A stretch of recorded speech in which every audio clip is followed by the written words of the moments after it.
This is Kanzenshuu, the podcast, episode 389 for the week of October 11th, 2015.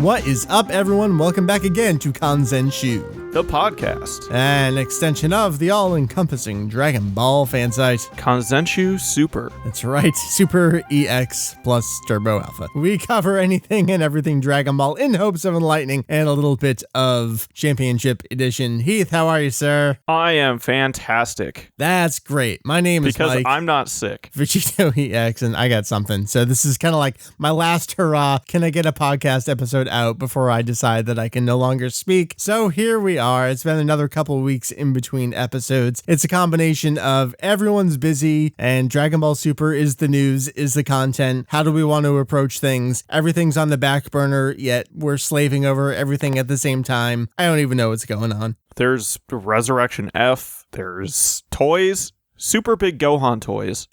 Are you talking about the Gigantic series? I am, and I really want to get that. It's really nice looking, isn't it? Mm-hmm. I have a Goku about that size. So I'm debating. Dude, Dragon Ball Super, like I said, that is the thing. We're actually talking about it this week. We've had a lot of people ask us, and I'm kind of going to read between the lines. What I think a lot of people actually want us to do is just confirm what they already think about the animation quality of Dragon Ball Super, which is something that I'm not entirely interested in doing. I'll admit, I think it's a discussion worth having at some point, but it's very hard to have one over this type of format. It is. Just because the best way to do comparisons is with images. Right, and it's very much a visual thing. We could make a guide and then we would just be reading it. Which is something we may do at some point. I also really feel like I don't want to contribute to what's going on where everyone thinks they're an expert on it and everyone's got an opinion and everyone's scrubbing through HD footage, perhaps for their first time with Dragon Ball. It's really weird. And I know our buddy Joe Tanuki, he goes through and he pulls out a lot of shots all the time. Mostly because he thinks they're funny, but he has an idea of what's going on. Right, he's very self-aware about what he's doing. I'm not entirely sure that other people even know what an in-between animation frame is. No, I don't either. You can go through anything that is traditionally animated, even nowadays digitally, that has in-between footage. You can find shots like that in anything. I don't care what it is. You can go find a Disney movie. They'll have really awkward looking shots because it's meant to be seen in motion, not, oh, someone's just going to stare at this on a screen. It was never meant to be viewed that way. And that's, I think, where the misconception's kind of coming from. We do have other things as far as motion. Some of the episodes have looked really nice in motion. That being said, I'm going to keep going. I'm just going to keep talking. No, I'm done. This is not the subject I wanted to talk about. Anyway. Right, I agree. So I wanted to at least acknowledge it. Multiple people have asked for that. Episode 5 was terrible. Right. Everyone knows it. We know. I don't think there's much debate to be had. And unfortunately, something I've been quoted on a bit out of context. I think the problem with episode 5 was the echo chamber that everyone lived in for that 6-day period in between the next episode, which amped everything bad up to ridiculous levels. But anyway, so we're not talking about animation. Heath, what are we talking about this week? Subject for another day. Today, instead, we will be dissecting the beautiful and wonderful shortened version of the anime Dragon Ball Super manga. That's right. Toyotarō, working on, I guess this would be his third V-Jump manga adaptation. Which is insane, really, when you think about it. I know. It's something, I guess we can have this short little conversation before our topic. We do have a couple news stories. We'll hit those up. Then our topic will be the Super manga. I wanted to pick your brain real quick. The first new artist we got kind of this last decade was actually Naho Oishi with the Jump Super Anime Tour manga adaptation. Then we got things like Episode of Bardock, Dragon Ball SD. Do you feel like Toyotarō has stolen the spotlight from the first person? Honestly, I do, but I don't know if it's entirely because he is far, far superior or anything like that. I think it's Dragon Ball SD versus something that's actually running in V-Jump, and not a whole lot of people are reading SD in Psycho Jump. Well, Psycho Jump now over to every other month. Yeah, do you think it was kind of just a matter of circumstance where Oishi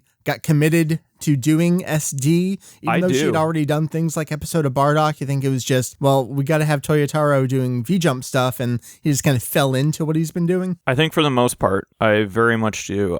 You feel kind of bad for her in a way, but she seems so tied to that wagon that they don't seem to want to let her go. And at the same time, now that it's bi-monthly, I mean, she's got to have a lot of time to kill. Yeah, what do you think Oishi is doing? I mean, she probably had a lot of stuff already done. All right, so the Oishi versus Toyotarō discussion, a good one. I think we had most of that conversation just here. We do have a lot of stuff to cover, so... I think I'll end it with, for each artist, they have their own flaws, per their art style. And we'll talk about art in a little bit. And I think that's the one most interesting comparison. So we're focusing on the Dragon Ball Super manga for a couple reasons this week. One is, well, the Battle of Gods arc has concluded there, so we kind of have this short little hole that we can talk about. Which is weird because it's actually concluded in both places kind of at the same time. Almost at the same time, yeah. Though ahead of each other, but at the same time, very weird. One took 14 episodes and one took 4 chapters. 4 chapters, exactly.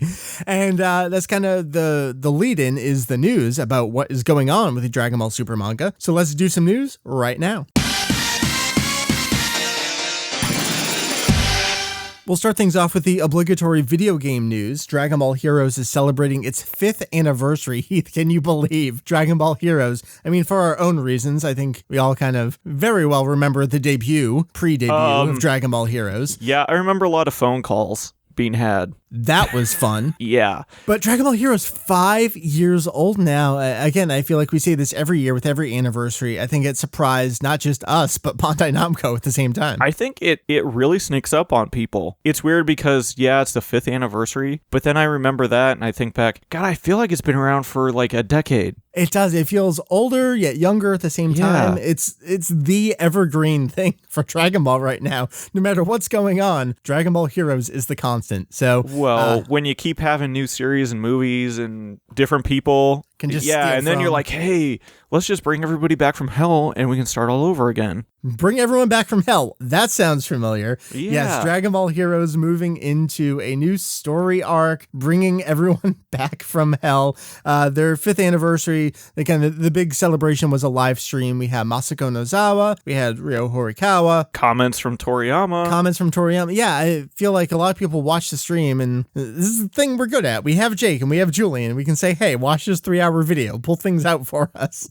So there was actually a quote from Toriyama during the stream, which we do have translated up on the homepage in this news post. But I think the big announcements here that we're moving into the Assault on the Hellgate arc, which Jake described as basically DBZ Movie 12 or Dragon Ball GT. Everyone's coming out of hell. They gotta fight. They gotta go into hell and save hell. It's Dragon Ball. Heath, I mean, the big thing is AF is real. End times are here. Totally is. Gohan, Super Saiyan 4. Here we go. I mean, Broly was one thing, but that we're now with that iconic Studio Tomita image. I think it would be hilarious if they went and talked to Toyotarō and they're like, hey, could you do a little something for us? I forget where the comment was. I want to say it was maybe on the Facebook page. I'm so sorry I'm stealing this, but it would be wonderful if Gohan kind of took off his glasses and was holding that book from that image. Although it would have to say Muzakashi Hon, just to kind of pull everything together into one. Yeah. But, I mean, I don't know what else there is to say, because we've already had Super Saiyan 4 Broly and Super Saiyan 4 Golden Great Ape. Broly. Yeah. And he's green. The coolest thing ever. What can we say? I mean, Heroes is mining new and old and everything that we joked about. And I love it. I'm totally into the things. I don't know. It's probably because I've gotten older. But the more they do things and people's panties get in a wad, I'm like, I'm all for this. I really do feel like the more absurd they get, the more I like it. So I know. Super Saiyan 4 Gohan actually doesn't surprise me as much as like Great Ape Golden Broly. Well, and I think that's part of it is we've lost that effect. Yeah. Of when they come out with something, it's like, yeah, I totally kind of expected that. Right. So I guess part of the different thing here was Toa zapping Super 17 with the number 18 to get a new form there. The new forms, the new absorptions, that's been a big thing with Dragon Ball Heroes. I mean, you think back to, I can never remember if it's Baby Janemba or Janemba Baby. I forget which order it is, because I remember we got it wrong the first time. I think it's Janemba Baby. These absorptions have been a thing. I kind of like that, and I hope they go more down that route. They're going to start doing more fusions. So I don't know how much more I want to go into. I mean, it's Dragon Ball Heroes. It's new stuff. You can check it all out. There's it's 3 hours. It's not really 3 hours, but I think my favorite part of the whole thing is Masako Nozawa was just like, oh, I know what this is. I see kids playing it. I don't know how to do it or how it works. Right. And it's like, it's one of those comments that reminds you of how old she actually is. Well, and how young the kids are that are playing it. And that's what we've been talking about. Dragon Ball Heroes, this is how the franchise owners are getting the kids. They say they're going to try and do it through the TV series, but we know that Bandai Namco, they're the ones who hit the gold mine. They're doing it through the game. Who watches TV anymore anyway? Right. All right, we got to move on. One more bit of game news, and that is in Japan, kind of surprised out of nowhere last week, Extreme Butoden, which has been out for a few months now, got a new patch, a 1.1 patch. Woohoo! Adding new Z assist characters, so no real, truly playable characters, but we did get 4 new Z assists. Which are awesome. Well, actually 5. One was a button press code. So as part of the patch, you automatically got Mira and Toa. Great to see them kind of cross over from everything else they've been in lately. But then the 2 great additions, Goku on a tractor from the first episode of Dragon Ball Super.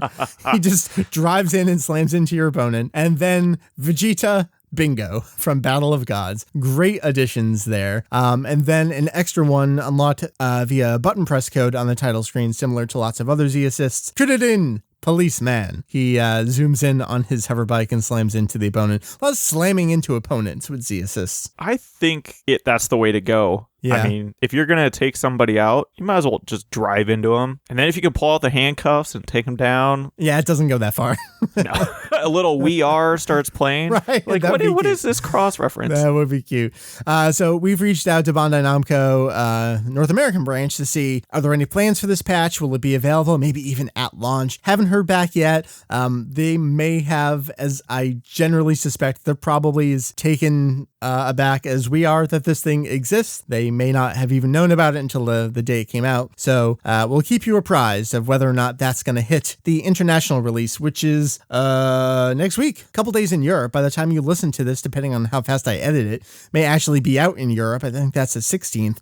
Then North America is the 20th, and then Brazil's like the 23rd, something like that. So over the course of the next week, I know we haven't talked about the game in a while. I've been silently just plugging away. I've been playing more Extreme Butoden than Dokkan Battle. I kind of forgot that Dokkan Battle existed and came out. I did too. I get little notifications every once in a while. Like, this is a thing, and I'm like, oh, yeah. I totally forgot I had that. Speaking of quiet success, Dokkan Battle seems to be the thing that everyone's really playing, so I gotta get back over to that. All right, let's start our transition over to Dragon Ball Super material. We have some interesting news.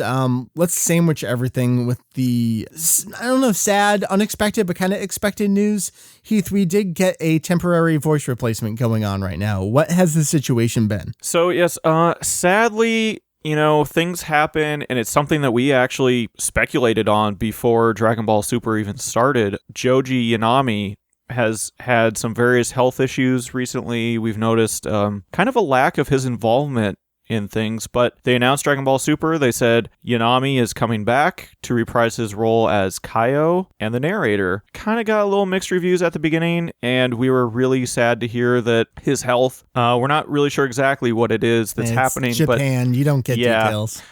His health has kind of taken a turn for the worse. I believe he went to the hospital, and that's about as much as we know. He's resting, recuperating, and Naoki Tatsuta has taken over as the narrator. So far, he has not voiced Kaio yet. In the first episode that Tatsuta took over, they actually had Yanami voicing Kaio. So they probably already had that recorded. Yeah. Now, I'll admit I am the worst Dragon Ball fan. I'm a couple episodes behind on Super. I haven't been around. And You're not the only one. And then it just has fallen off my radars. I've been trying to work on other stuff. So believe it or not, Kanzenshuu is not completely up to date. He was announced to take over both the roles of Kaio and the narrator, though, right? So at some point, correct, he probably did step in there, and we probably it's just missed it. Yeah, Kaio hasn't popped in yet. Hasn't been around. Okay. Yeah.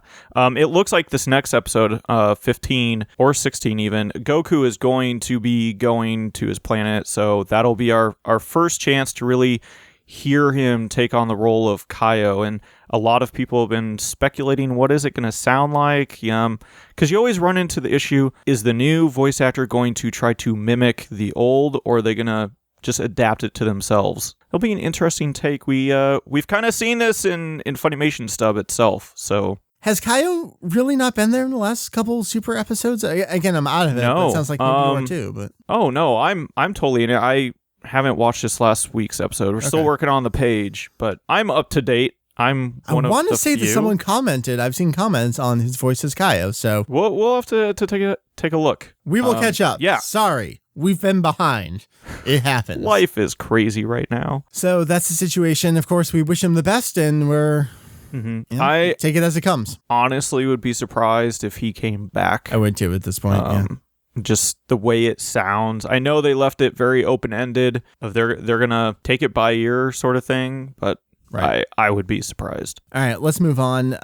Real brief, we got some upcoming episode titles. We kind of knew where everything was heading from some brief descriptions, but we're wrapping up the Battle of Gods arc. We're going to have some interstitial stuff, and then we're heading into Frieza territory, right? You betcha. It's going to be interesting. This is the part I think a lot of people have been waiting for. I agree. How are they going to do this transition? And it's weird because really they could make this as long as they wanted. Yeah. To get to Frieza. They could. What's probably the most interesting thing about this situation is that the movie finally came out in Japan. It came out, I believe, October 7th. So now that we're wrapping up the Battle of Gods arc, we're pretty much transitioning right into the material that they just released the original movie version of. That's super weird. It's very weird, especially when you think Battle of Gods has been out for so long. Right. It feels like that, it could be interesting to see how that kind of plays into it.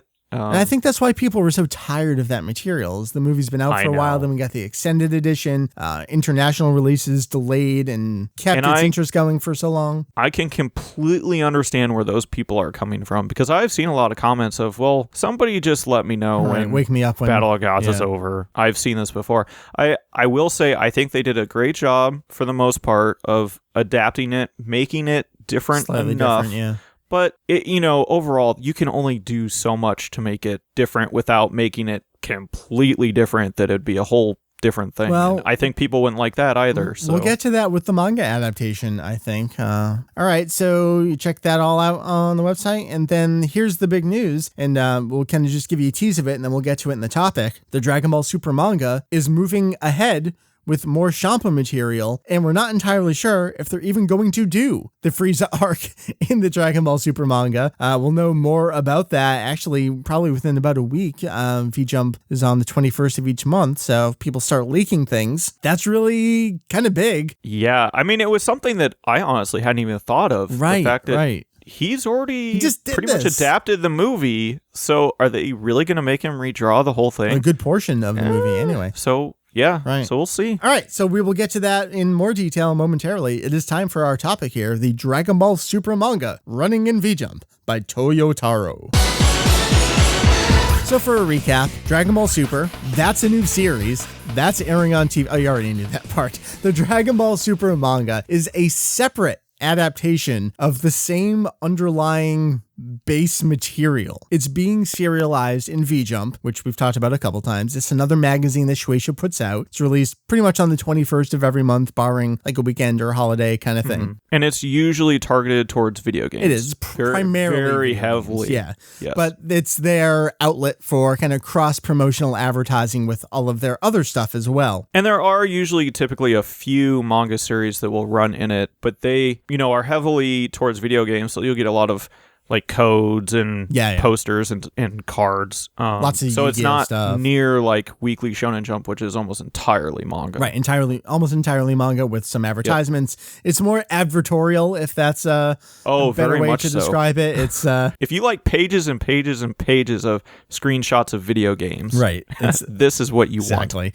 These kind of publications are very different from what you remember over here, at least for us in North America. Anyway, so this is being done by Toyotarō, who we mentioned a couple times. Initially came on the scene really with Dragon Ball Heroes Victory Mission, which did run in V-Jump. It was 28 chapters plus a bunch of bonus material. And we're 99% sure that Toyotarō is Toible of the Dragon Ball AF Dojinshi. You can check out our original update on that. He pretty much spelled it out in almost as many words. So it's the word from the author himself there. That's how we arrived at that kind of ultimate decision. Toyotarō wrapped that up, and it seemed like it was weird that Victory Mission was going on hiatus. As we've talked about, Dragon Ball Heroes has been so big, but it turned out he was stopping that so he could do an adaptation of Revival of F, Resurrection F, for the pages of V-Jump. So he moved from one kind of news story. It was this introductory, because there's only 3 chapters, wasn't the whole movie, promotional manga for the Frieza movie. It was very similar to what they did for Battle of Gods. In a way, except Naho Oishi. Right, Oishi's did that one. Kind of like 12-page-ish thing. Right, where it introduced the beginning of the movie. And so it served as our introduction to stuff before the movie came out. And I think we got the 3rd chapter maybe as the movie was coming out, something like that. But yeah, the early part really was our first look at the story of the movie. And that was weird because it was only the 3 chapters, and it was, okay, well, now what? And it turns out the now what is, all right, we're going to start doing Dragon Ball Super. So now Victory Mission is on permanent hiatus. It would seem that way, right? I mean, the story was left wide open, plenty of stuff they could go cover, but well, and the good thing about that series is just the fact that it's not really continuity based. It's more what was happening in the video game with a little bit yes of and no. story. I mean, that's what I mean. It's ended up with a full story by the end. I don't think he knew what he was getting himself into. I love that it started like, what, 5 pages? No, the first chapter was 2 pages. Two pages? Next thing you knew, it was like 24. Exactly. You're like, what? So where I kind of want to start the rest of this discussion is talking about who's actually responsible for this. Because like we said, it's a separate adaptation. It's different than the Dragon Ball Super TV series. I mean, the obvious thing is Champa's in the manga, not in the TV series. A lot. And the question people have had has been, so what's Toriyama's story? Is Toriyama's story the TV series? Is Toriyama's story being used in the manga? Is it some kind of a weird combination of the two, or elements taken from various things? This is the thing. We have no idea. We can speculate. I have a pretty good idea. Like, I feel pretty confident about it. What's your idea? For the most part, it is being based on what Toriyama has written, or at least what his rough draft was. Mm-hmm. But Toyotarō is doing his specialty of moving some things around and changing things up. Right. Basically, he did it with the Resurrection F manga. Right. He did. There were some differences from what was in the movie. You know, it very well could be whatever the production notes are from Toei. They just give it to him, and then when they make changes, well, he doesn't have enough time because his is already done. Yeah. Right. Yeah, we don't know what the process is here. We can only speculate. I think it's just worth noting that we don't know what that process is, and there's no way for us to really get in there. I wouldn't really be surprised if they just gave him literally bullet points of like, here's 12 bullet points of what's going to happen between this episode and this episode.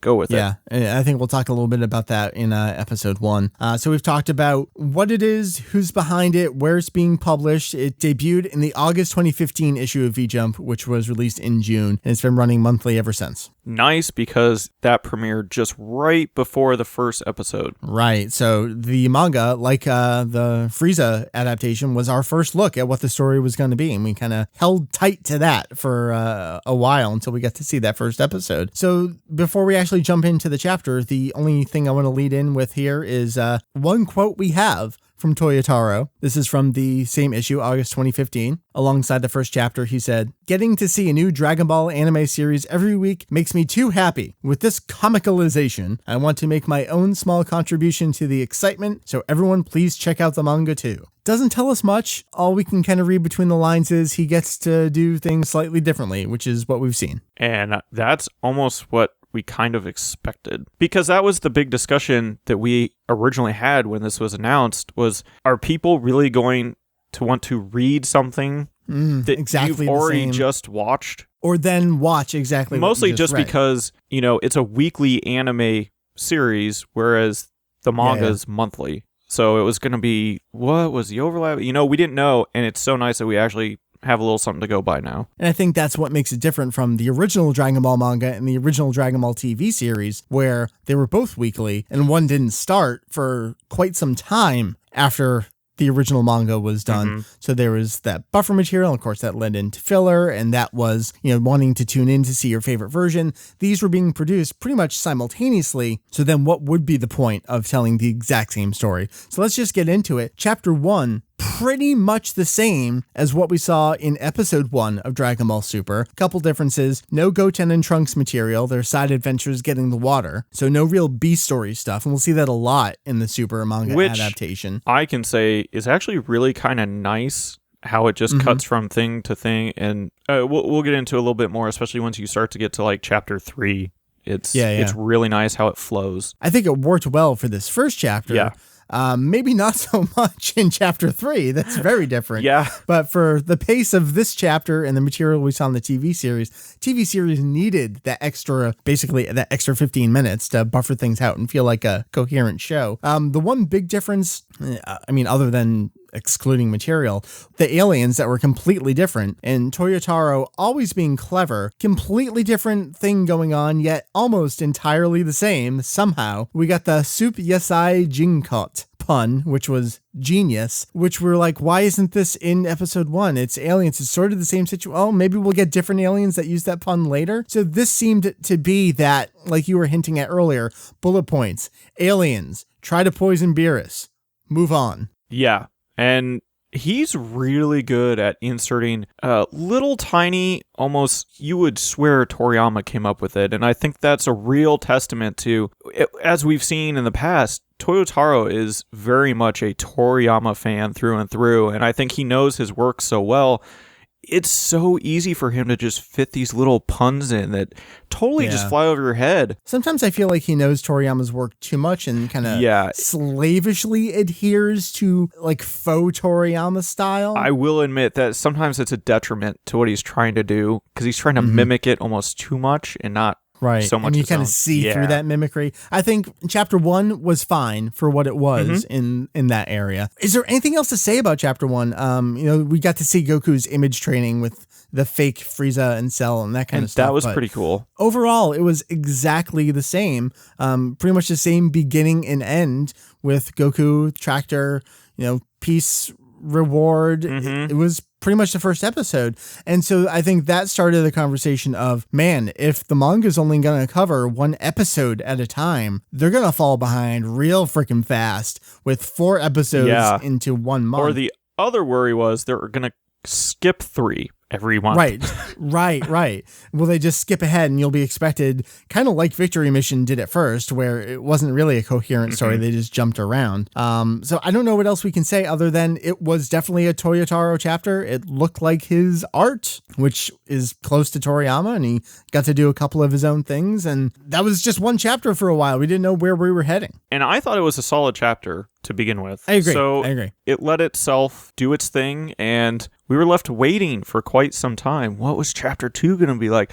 But we weren't too concerned about it, because at that point we had the anime already starting. So we're like, oh, there's a manga too. Right. And then we had the Vegeta episodes. I mean, there was a lot of stuff that we were busy with. Yes. You say we had to wait so long. Well, we had to wait exactly 1 month because V-Jump comes out every month. Chapter 2, we basically skip all of episode 2. We don't get any of the Vegeta family trip. I can understand, but it's also a little disappointing because you're like, could you just give us like a little bit of it? Because it was so good. I really enjoyed episode 2. I mean, I think back to our excitement over that episode here on the podcast, and I think it was genuine, and I still think back fondly on those couple months ago. But pretty much we jumped to episode 3's Goku material, nothing from episode 4, and then pretty much through all of episode 5. So this is where the Super manga, we really got to see what its pace was going to be. And it really picked up fast. It went 0 to 60. Well, did it go fast, or is the TV series too slow? I guess that's kind of the underlying conversation. Well, I think it's more of a, we want to try to stay with the TV series, so we're going to... for a month at a time. Cram all this in as much as we can. Which is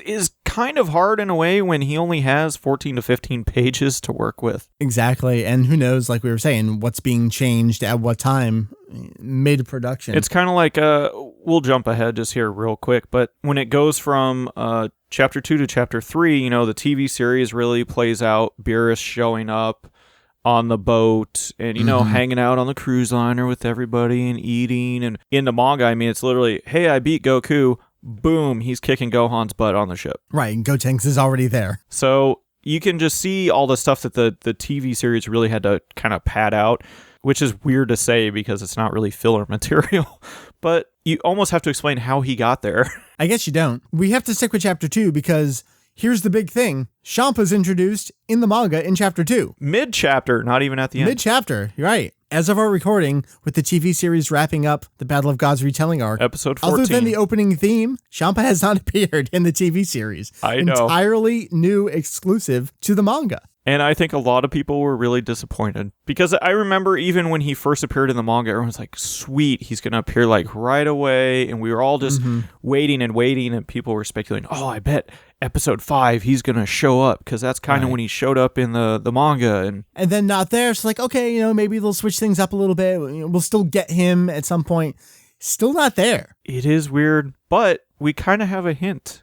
Maybe when he'll come, but we don't know. They're really taking his character and playing with all of our emotions, I feel like. Which, in a way, is good advertising. So here, mid-manga release, we've talked about 2 chapters. We're not going to talk about every single little event because, I mean, we know what Battle of Gods is, and if you're staying up with Super, it's pretty much the same thing, just on a ship. How do you feel so far about the Dragon Ball Super manga? About the manga? After these 2 chapters, we talked about basically a 1-episode adaptation, good pace. Chapter 2 really picks up the pace, covering multiple TV episodes while adding new material into the mix. Which, props to him for even putting in new material when it's moving that fast. Chapter 1 I thought was a nice solid chapter. Chapter 2 is where you honestly start to go, is this going to be going a little too fast? Are you skipping a little bit? But it still, I think, works. Well, let's jump ahead to Chapter 3, like you just mentioned.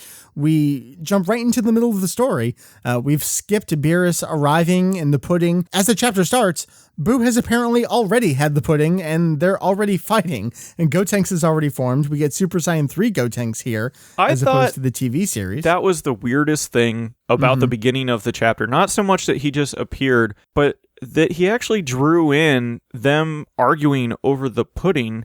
I mean, clearly everybody knows what happened in the TV series and in the movie. You know about the pudding, but it's like there's nothing leading up to it. Like, couldn't you just have him fighting? And that would save you a whole extra page almost. I feel like that's what starts to separate the manga, though, as more of a promotional item than its own coherent. It's still pretty coherent. But here we skip pretty much all the setup in episode 6. Then we get all of episodes 7 and 8, but without any of that extra material. You notice we haven't mentioned Pilaf at all. None of the Pilaf material is here. We don't get Oolong playing rock, paper, scissors with Beerus. So none of that quote unquote padding is here. It's all just the most essential stuff to get across. And I guess I will say, I know I've heard a lot of people complain about Pilaf, but I really thought he would include them in the manga. More of kind of he would give them a single panel to just like do something stupid. You show they're there, that they're part of it. But we're not really getting that. And chapter 3 really starts introducing other stuff again, continuing with Champa. The Elder Kaioshin noticing that Champa's out there in space, which we haven't gotten, again, any of in the TV series. And there in the TV series, there was a little bit of mention of multiple universes early on with Whis talking to those aliens and the food. But no one has mentioned it to any of the main characters yet. Right, at this point. So that is already one thing that has deviated from the movie even itself. But I will say for chapter 3, when it started to get into the Kaioshin realm and Champa being noticed, and that's actually what I was hoping they would kind of do, where it does deviate from the series, because this is what you're going to have to do to get a lot of fans, I think, to really pay more attention to the manga as something separate.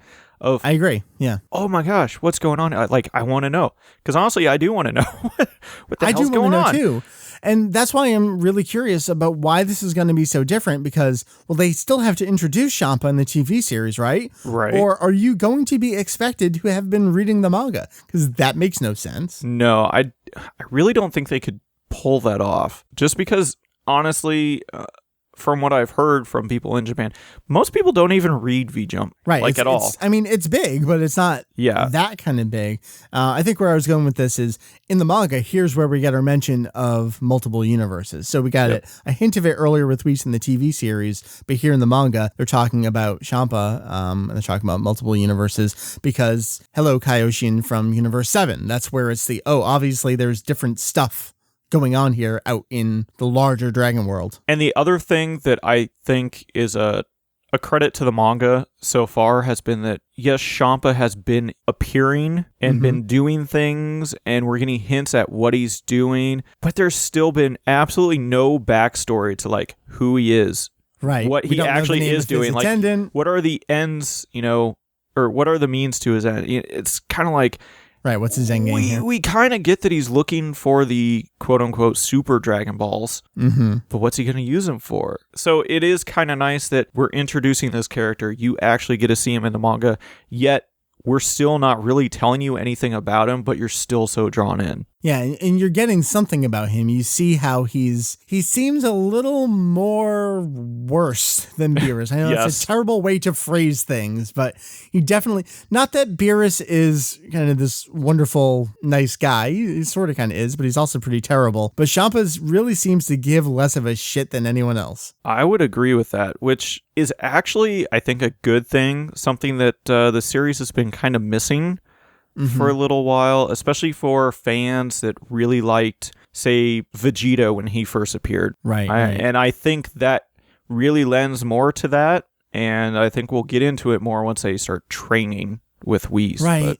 But I think maybe part of the problem there is that Beerus's the way he was introduced in Super was so different from Battle of Gods, where he was made much more evil from the outset. He wasn't so much as this endearing antagonist character that we got in Battle of Gods. You kind of don't feel for him as much in Super. Yeah, and then and there's one thing even in Chapter 3 when Beerus first shows up on the cruise ship. And everyone's going to fight him, and Piccolo's about to step in, and Vegeta's just like, no, guys, he's a god of destruction. He does literally spells it all out, but in those series and in the movie even, it's completely different.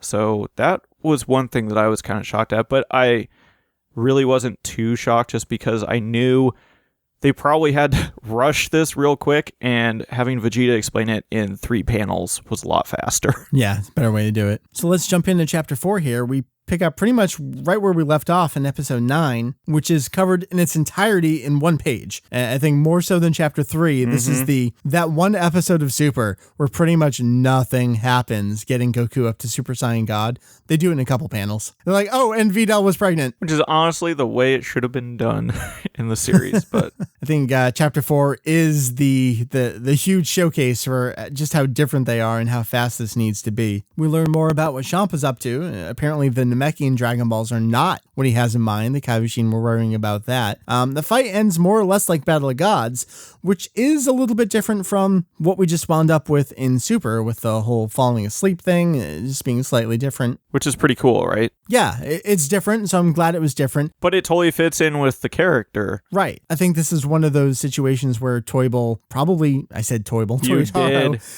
didn't get enough information. It's like, well, it's probably going to be like Battle of Gods, right? So I'll do it like that. And it ended up being a little bit different. The way this chapter ends with Champa, with the Frieza material, very different. Do you think this is how the TV series will introduce Champa within an episode or two? As far as what? You mean like similar to how it was in manga, just placed differently? Right. Chronologically? And this being the TV do you think this is where the TV series will introduce Champa like this? Or will they go back to the stuff we've already seen with the Kaioshin noticing Champa? Like, how do you think they're going to mine Champa for the TV series? I have no idea. That's a hard question because they could really do it anyway. They may go a similar route, but geez, I don't know. They could have the Kaioshin just notice that he's out doing something, and Beerus would be asleep, so he wouldn't notice. Right, in the manga, they're worried, or at least Champa's attendant is, hey, you keep this up, Beerus is going to notice. Yeah, I think, I won't speculate exactly how they're going to introduce him, but I do think as we basically get into the initial stages of Frieza's revival, he will start to be introduced, or at least hinted at in some way. Finally around then? Yeah. Rather than waiting for the Frieza arc retelling to be done, and then us being another few months of when the hell is this character going to show up? Well, and there's been heavy speculation about, was Champa actually introduced to somehow help revive Frieza within the TV series, which I think would be an interesting take on it, because if you kind of take some of the hints out of the manga where he wants him to be distracted so that he can go off and do what he can do. Well, say Beerus falls asleep and Champa's just going to go do whatever, but randomly some Saiyans are on his planet and they woke him up and now he's like, now I need something. What do I do? Oh, I'll just revive this guy. I'll help this guy. Totally, I think could work. I don't know if that's how they're going to spin it. But right. I mean, he picks up on that. These guys are looking for wish orbs. Maybe they have oh no, they're different. Well, all right, I'll let you guys use those. I'll go find the ones I need. So yeah, it could be interesting. But I am looking forward to it. This is the kind of stuff that, keeps it going. Right. I do want to point out just one thing from chapter 3. That panel where Champa and his attendant turn around and look back through the orb. Yes. That was just so amazing looking. I think it was so well constructed and hysterical. That is what I want from this story. That was so good. And the dialogue was like perfect of, well, I told you. Right. Oh, and the whistling like, oh no, we didn't hear anything. No. I don't really believe you. He buys it. Yeah. That was good. All right. So something we were talking about earlier, we hinted at the news here with Dragon Ball Super in the manga is, are they even going to do the Frieza arc? Here's the quote. This was in Weekly Shonen Jump. They kind of did a little tease of it. Speeding up the excitement of the TV anime even more. Check out this completely new Dragon Ball manga series. They're talking about Super over in V-Jump. Toyotarō sensei tears it up in V-Jump. Charging on ahead of the TV series, the Champa arc starts up. Dragon Ball Super is in the midst of a successful run on TV, and you'll be able to read what's up ahead for the TV show in the manga running in V-Jump. What's the goal of the unknown entity, Champa? So here's the thing here. They've already introduced Champa, so yeah, they're moving ahead with Champa material, but the way they phrase it here is they're almost implying that they're going to be skipping. And if you think about what we talked about earlier, again, I keep saying what we talked about earlier because I hope we set the stage appropriately. Were you paying attention, kids? Right before Dragon Ball Super, in the same magazine, Toyotarō already did a good portion of the Frieza movie. So would he redraw the exact same thing again, even if it had new Champa material? That does seem a little bit redundant. And if the Dragon Ball Super manga is supposed to be a different entity, at least from a promotional standpoint, maybe jumping ahead makes sense. And would it also, I think, drive a lot more people to watch the TV series? To both watch the TV series and read. So as a promotional tool, I think that's actually the best thing they could possibly do right now. Again, we don't know entirely. Their announcements are kind of announcements for announcements of please read. They when it can comes be out. So vague sometimes.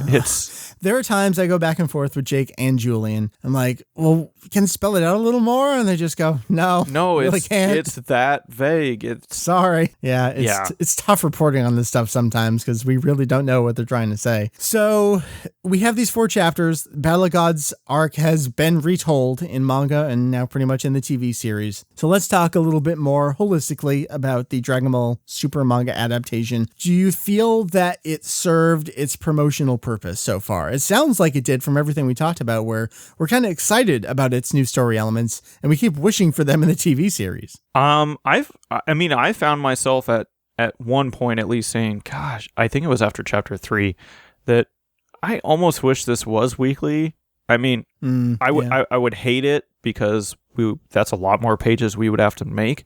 But from a fan standpoint, it was just kind of like, I really want to keep going with this. So I think for the most part, it has met its purpose, and I think it does well enough as a promotional item to set itself apart and be different enough to make you interested in it. It's definitely not something anyone that's not a Dragon Ball fan or with the series is going to go out of their way to go get. But, I agree. I think it's a better product for the really dedicated fans, and I think for the watch Dragon Ball as a cool show, I think the Dragon Ball Super TV show does a better job. Yes. For me, I do get more excited reading the manga. And I think part of that even for me is more of a, I guess, nostalgia sort of thing. It's really nice just having like a monthly manga chapter that I can just sit down and read. I'm so used to pulling some manga off the shelf and reading that. It's so much faster. The manga also does not have Sumitomo's dreadful musical score. Yeah, there's that. So that helps. Heath, my next question. We talked about this a little bit. Do you think Champa was originally intended, there's that phrase, originally intended, to be introduced earlier, if not much earlier? And maybe did that change? And I asked that because... You're saying within the TV series. Yeah, within the TV series. Was there a plan to introduce him early in the TV series? Not just because we see him in the manga, but we got animated promo shots of what looked like him arriving on the Kaioshin realm. It's like pretty much that exact same framing. And we do have that shot of him and Beerus talking together, which we haven't seen yet. Yeah. Knowing Toei, I would say no. I don't think he was originally intended to be introduced that much earlier. That's more of what I would perceive as a promotional gag to get you excited and talking about the series before its premiere. Will that footage ever actually exist in the TV series? Oh, very much. I think it'll appear at some point. That seems weird to me that they would develop that. Oh, I'm sure trailer, it was but take it from a later. very simple cut. That I mean, there wasn't much motion, so no, at all. A static background with one was a pan shot. Two of the characters moved, mostly facial expressions. And, all right, fair enough. Yeah, I could totally see that maybe getting hashed out a little more within the series as far as they kind of reanimated a little, but I'm sure Tadayoshi could bang out that storyboard in like a 1/10 of a second and draw on a first name basis with the guy? I am. Okay. So you think this, what we see was the plan all along? I think so. And going back to the manga, I think that as a promotional tool, they said we should probably incorporate this, or at least Toyotarō decided that was something that should be done to kind of give people something to look forward to keep going. Because would you honestly really want to read the manga every month if it was the same? It was exactly the same. I don't think he gets that executive call. He's probably told what to do, but we already talked about this. No peel off material, no real B story stuff. Like you were saying, they pretty much had to do this if they weren't going to fall months and months behind. And I didn't really mention it before, but I'm fine with him not being in the manga. That doesn't really hurt me in any way. Not really missing him, and I'm not at all surprised that all the B-story content is being excluded, because there's just not enough. If they were going to give him 30 pages and he could draw it, then I think that's one thing. But the way it looks, they're going with a standard serialized manga vis-a-vis Weekly Shonen Jump, which is about 14 to 15 pages in there somewhere. I think we can get used to not having that sort of material. Which is fine. I mean, it does help, I think, make the manga progress much better. And I do like that it does kind of jump. Because, like we talked about, I think it's very largely, and I don't know how you would even debate this, very largely targeted at already Dragon Ball fans.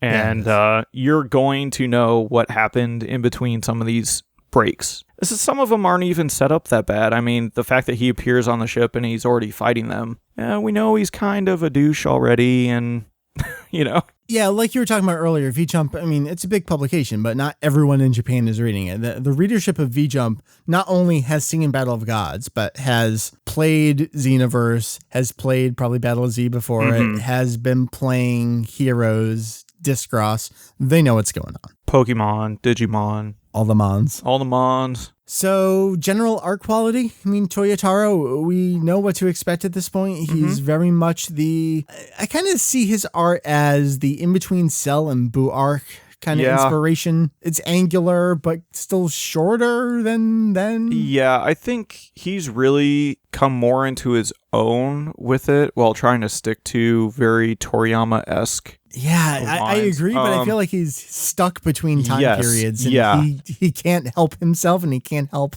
what the series has become. But I've gotten the impression that a lot of his work looks far less traced, and he's done a much better job lately of making things look a little more fluid. I don't know how else better to say that, but I agree. There's still things that like hands Toriyama's way better at than Toyotarō. It's definitely not, oh my gosh, they found his successor and long live Toyotarō. No, he does a decent enough job at what they're asking him to do. Talked about the pacing, we've talked about the revelations of the new material, so I kind of don't know what else to talk about. It's been fascinating to follow along. It's so nice that we have these two different versions. Well, I think the one question that I haven't really seen too many people ask, and I've been curious myself, you know, like with Victory Mission, that has not been, it's been serialized, but it has not been collected into a volume.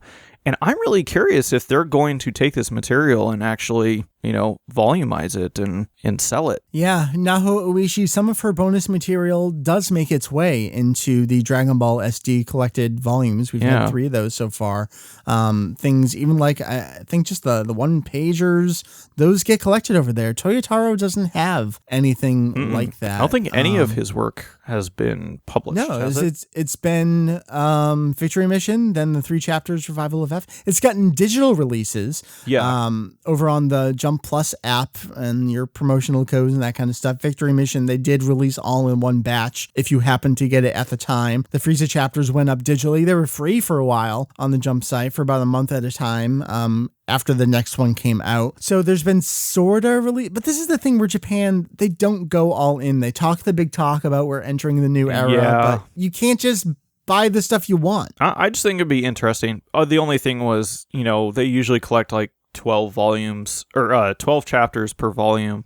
So we wouldn't even know till summer sometime next year anyway. So I'll keep my hopes up. At this point, I'm on the lookout for Dragon Ball SD 4 before anything else. I mean, the only thing that's weird about that is now that that's bi-monthly. I know. It's like, how often are these going to come out? I think the last thing I want to talk about with Super and the manga versus the TV series, I think this just leads into what is just becoming larger and larger of a topic. And I understand why it's so large a topic. That is, what is the canon? What is the true canonicity for the series? Because we have these 2 simultaneous versions of the exact same story. We have Toriyama talking about it as if it's his story. People don't understand how the TV series is being created versus the manga. I'm not saying people, our audience generally knows how this is all being made. I say people as, you know, out there in the ether of the internet. You're speaking of general fandom. General fandom, like, oh, well, there's a manga, so the manga's canon, right? Like, well, you know, they're coming from the same base story. It's actually written and drawn by this other guy who was not Toriyama. It's like, well, so what's Toriyama's story? Is it the TV version? Well, yeah, it's the TV version. Is it the manga? Oh, yeah, it's the manga too. Like, we don't have from the pen of the author himself, as we had for the manga recently, things like Jocko, the redone script for Battle of Gods, the actual full script for the Frieza movie. It's such a more difficult conversation with Dragon Ball Super, and I don't think we thought, or I don't think we knew we were getting ourselves into that. It seemed like, oh, Toriyama's giving us new story. Clearly the answer is simple. Well, like most things with Dragon Ball, there is no simple canon discussion here at all. Well, it's just a realm that we've never really been in before. Just because usually the default answer is, well, just go back to the manga. But you can't do that here. So I think eventually someday we may get some sort of clarification per se in a guide. I doubt it. In a guidebook. I doubt it. I know I'm not saying like a clear cut, but there may be like little, where they show notes of Toriyama wrote this memo saying do this. Sure. Okay. And that's all I'm thinking we would get. Nothing that's clearly going to spell out, oh, these 5 things in the episode were Toriyama, everything else we made up. I say we bring it to a close because I don't know how much more my voice can take tonight. I say we talk about canon for the next, I got at least 15, 20 minutes. I do not. I'm going to go crash. It's been a pleasure. I'm sorry that the episodes cannot come out as frequently as we like them to, especially as we approach the 10-year anniversary of the show. I know. And shortly after that, episode 400 of the show. Again, I say the podcast to me still feels like the new portion of the website. And it really is. In a way. Yeah, I know. Going back to the full history of the site, the podcast is the new part of the site, but even that is a decade now. I know I've been saying this every other episode, but to me, it feels like it's been so long in between episodes, it doesn't feel like I just said it, so sorry. Time flies when you're having fun. We will continue to try to do as many podcast episodes as we can, whenever we can, with all the great people we can. And trust us, we are trying. We are trying. We spend a lot of time coordinating. And then we do. And it doesn't always work out. Yeah. Something happens. There's a lot of Kanzenshuu kids right now, so that complicates things. Adulthood. Heath, anything before we call it quits here you want to talk about with the site? Something to check out going on? The site is still running.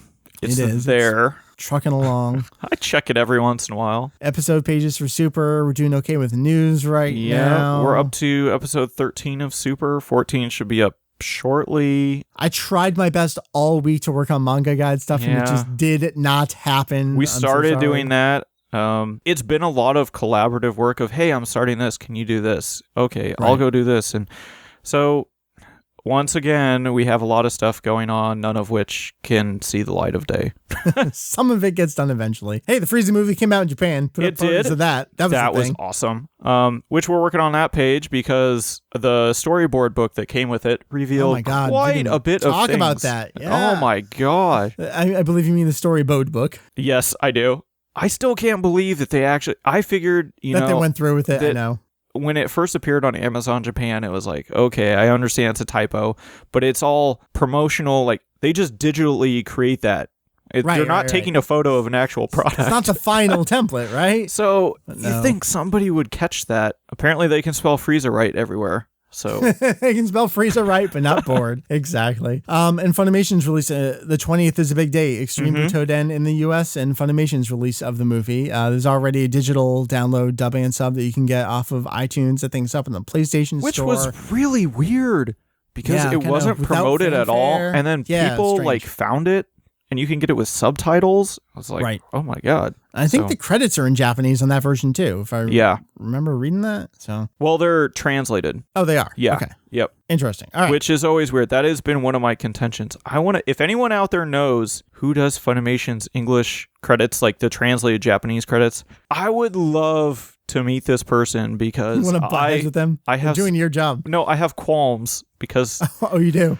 They put things out of order and like move them around, and then if you look at the Japanese credits, it'll be like Bondo Namkai, and then they will. Oh my gosh, Bondo Namkai. Don't even listen to me. So it'll say like Toei Animation, and then they'll list 3 producers. Yeah. Well, on the English sub, it'll say Toei Animation, Bondi, and then they do that, and then all the names come after that.